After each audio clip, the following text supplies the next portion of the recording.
안녕하세요 여러분, 친한 미국 약사입니다. 잘 지내셨나요?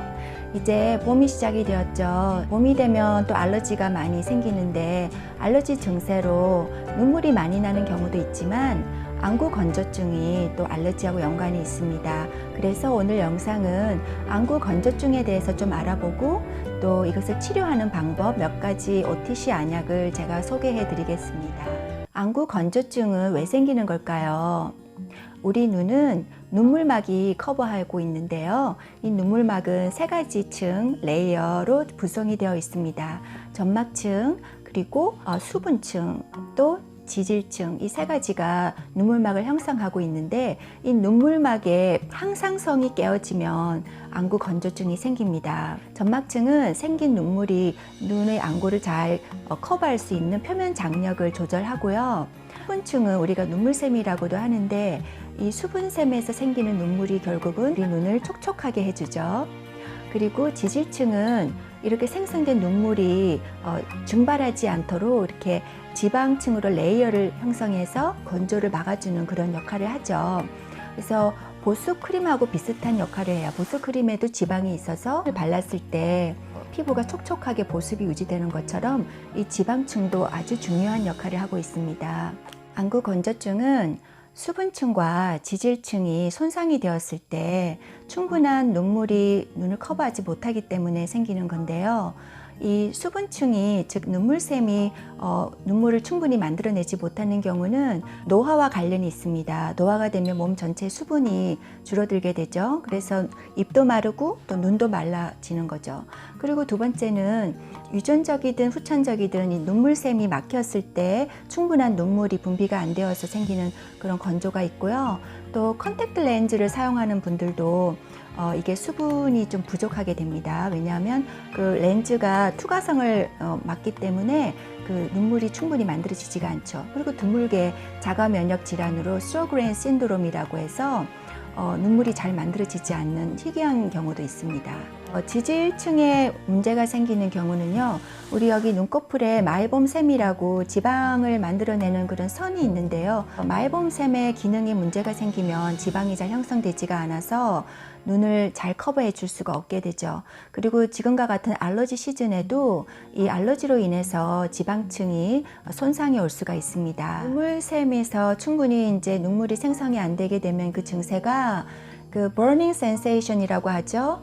눈이 아주 타는 듯이 따갑고 눈이 빨갛게 충혈될 수가 있고요. 가렵고 모래가 눈에 들어가 있는 것처럼 이렇게 까끌까끌거리는 그런 아주 불편한 증세가 따를 수 있죠. 또 블러리 비전이라고 해서 사물이 이렇게 흐릿하게 보이는 그런 경우도 있고요. 그리고 지질층이 손상이 되었을 때의 증세는 스팅깅 센세이션에서 이렇게 콕콕콕 찌르는 심한 그런 통증이 있을 수가 있어요. 이 경우에도 역시 컨택트 렌즈를 끼기가 힘들고 여기서 좀 특이한 점은 이런 경우에는 빛에 좀 민감해집니다. 또 컴퓨터나 책을 읽고 나면은 아주 피곤함을 느끼죠. 이 안구 건조증 어떻게 치료할까요? 단계적으로 생활 습관을 고치는 거에서부터 시작할 수가 있습니다. 가장 첫 번째는 물을 충분히 마셔주고, 그 다음에 충분히 잠을 자고, 세 번째는 컴퓨터를 사용할 때 이렇게 가끔씩 브레이크를 해서 눈에 휴식을 주자. 그리고 네 번째는 웜 컴프레서라고 눈에 핫팩을 하는 그런 제품이 있어요. 제가 그것을 영상 아래에 링크를 걸어 두었으니까 한번 방문해서 참조를 한번 해보세요. 영양제 드실 때 주로 오메가3나 오메가6가 있는 그런 영양제를 구해서 꾸준히 섭취하시면 아주 눈에 좋습니다. 생활 습관을 바꾸었는데도 건조한 눈이 잘 개선이 안 되면 그때는 복용하고 있는 처방약을 한번 검토를 해보셔야 돼요.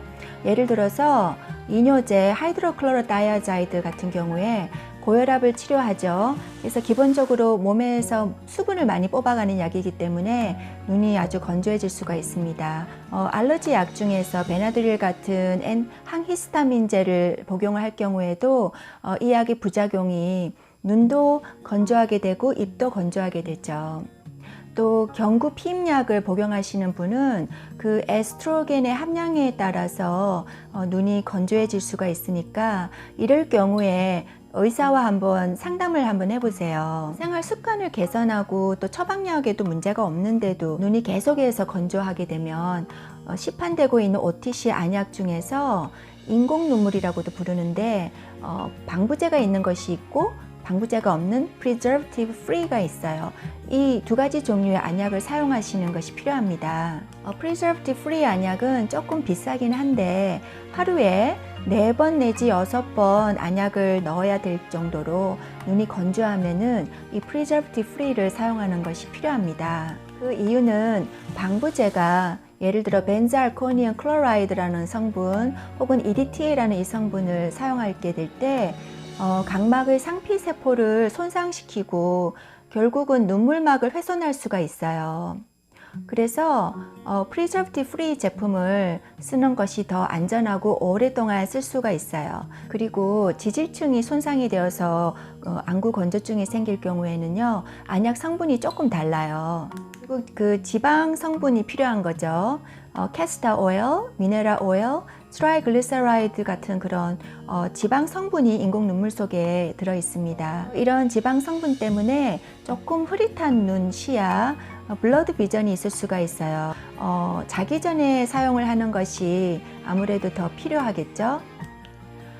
OTC 안약에 대해서도 수분층에 문제가 생겼을 경우 그리고 지질층에 문제가 생겼을 경우에 사용할 수 있는 안약을 제가 아래 영상에 링크를 걸어 두었으니까 그 온라인 사이트에 한번 방문해 보셔서 제품을 한번 찾아보세요.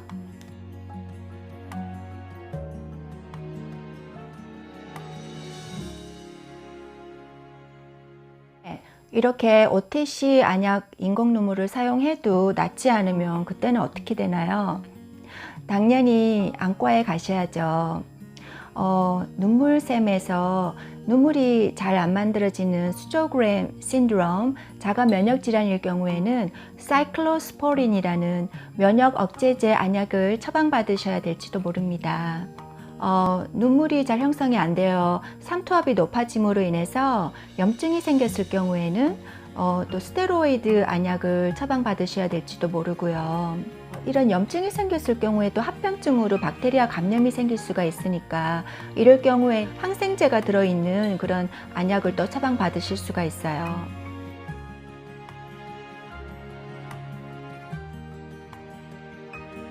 눈은 마음의 창이라고 하잖아요. 그러니 밝고 맑은 눈을 항상 잘 관리하셔서 즐겁고 또 행복하게 잘 지내시기를 바라겠습니다. 다음 영상 찾아뵐 때까지 모두들 건강하세요. 이상은 친한 미국 약사였습니다. 바이. 영상이 도움이 되셨다면 구독과